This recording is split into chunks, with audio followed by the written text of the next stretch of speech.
What are we gonna do with this one, Frank?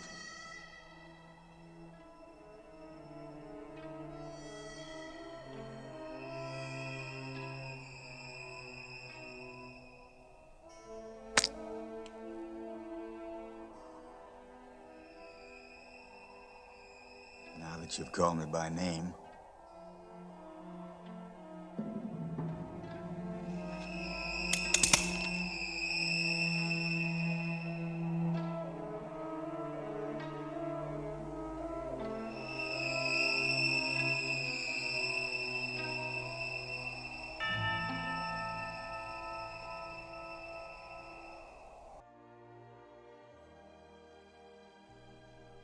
Once Upon a Time in the West, Sergio Leone's 1968 masterpiece and the culmination of his spaghetti western legacy.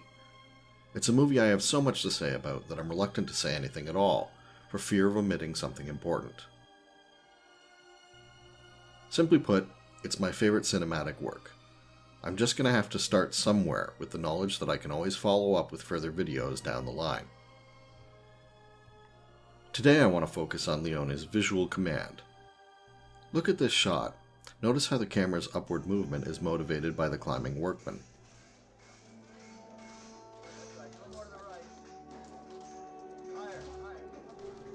Only to shift left, where it picks up the two horses moving in the same direction.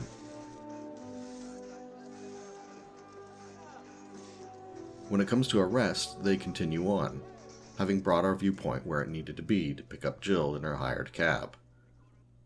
Thus, in the midst of a busy frame, Leone is in absolute control of the viewer's visual focus.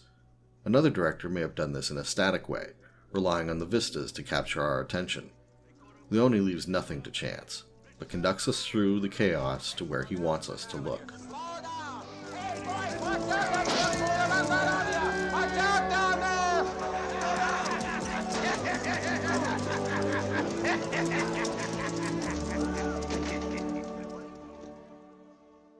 In cinema, nothing can be more natural than a cut or a pan, suggesting to the audience, now, look at this.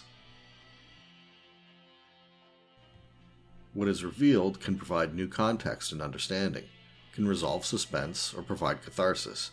It can help build a story or bring one to its end.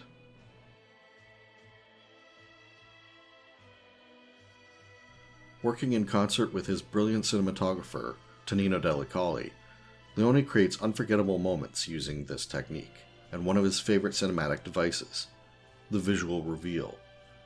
This occurs when characters in a scene can observe something unseen by the viewers. The director can withhold knowledge until the moment of his choosing, the perfect moment for dramatic effect.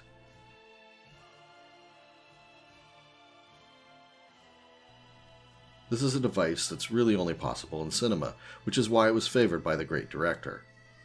In Once Upon a Time in the West, there are three such reveals I want to look at. First, the Bandit, Cheyenne.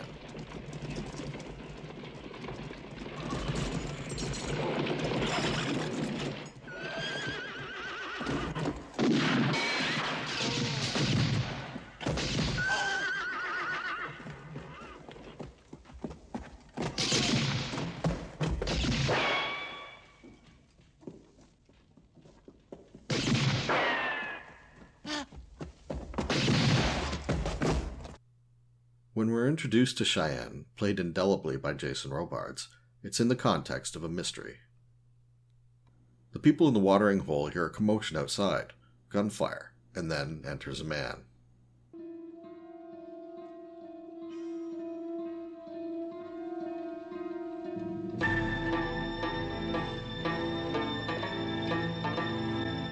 As Cheyenne takes his time drinking in the scenery, assessing his situation, the other characters also assess him.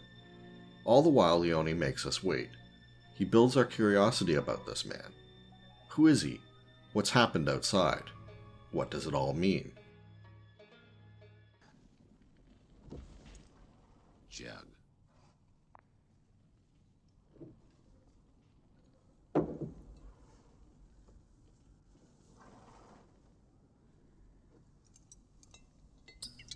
There's a building sense of menace and suspense, and it's only when he raises his arms that we see he's wearing shackles.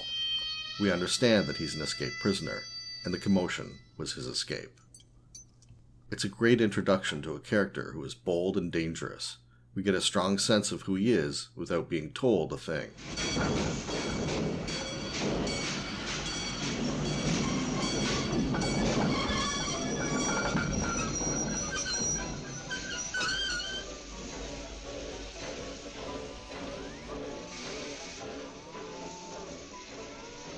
Second, the arrival of Jill, our protagonist. Jill's arrival at the new train station is one of the most masterful sequences in film.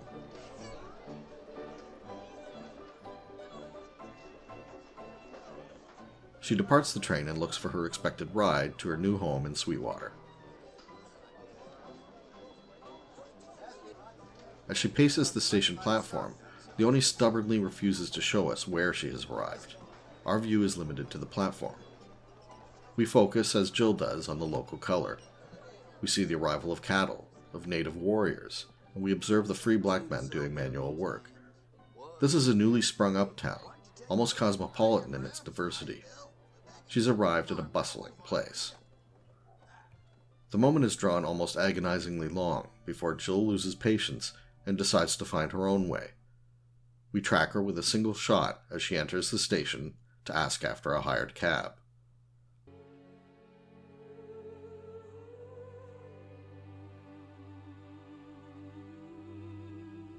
The shot progresses into a crane, and the music swells.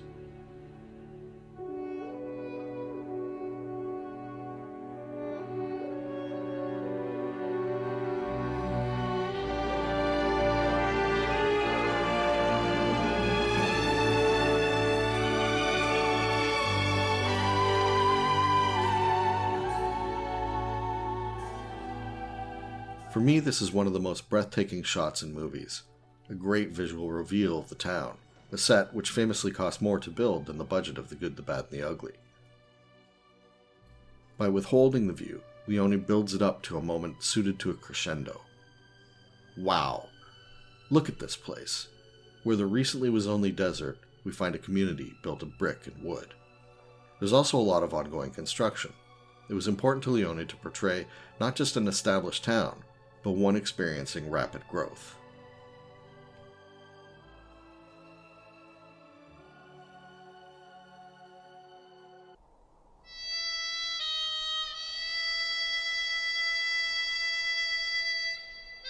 The third great reveal is the film's climax. Major spoilers ahead. Throughout the film, both Frank and the viewer has wondered what is motivating Harmonica to come after him. We've been fed occasional flashbacks, as ambiguous as they are visually hazy, of Frank seen approaching from a distance. These are presumed to be Harmonica's point of view, but we have no further context. Frank approaches, getting closer each flashback. He's smiling.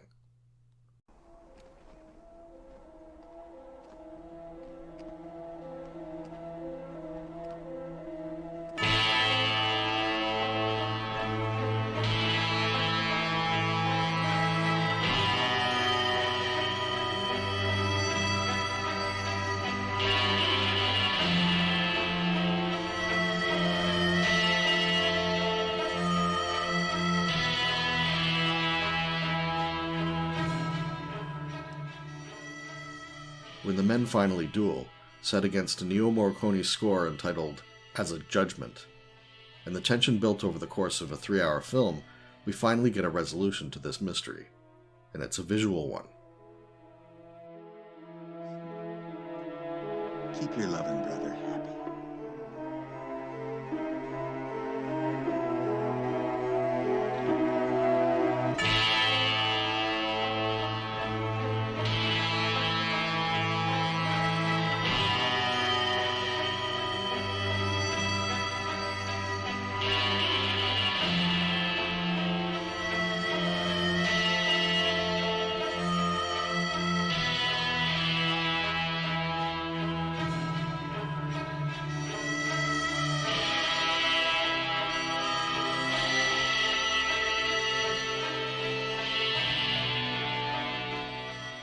With that shot, our questions are answered, and the plot resolved. It's a moment of revelation, positions such as can only be achieved in cinema. All that remains is for Frank to pay the piper.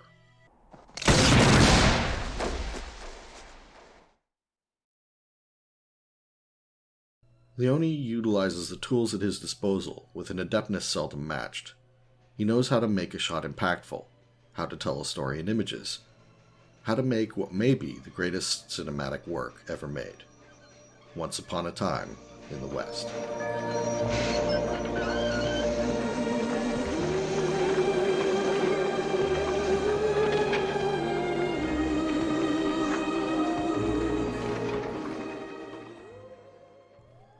Thank you as always for watching. Please like, share, subscribe, and leave comments below.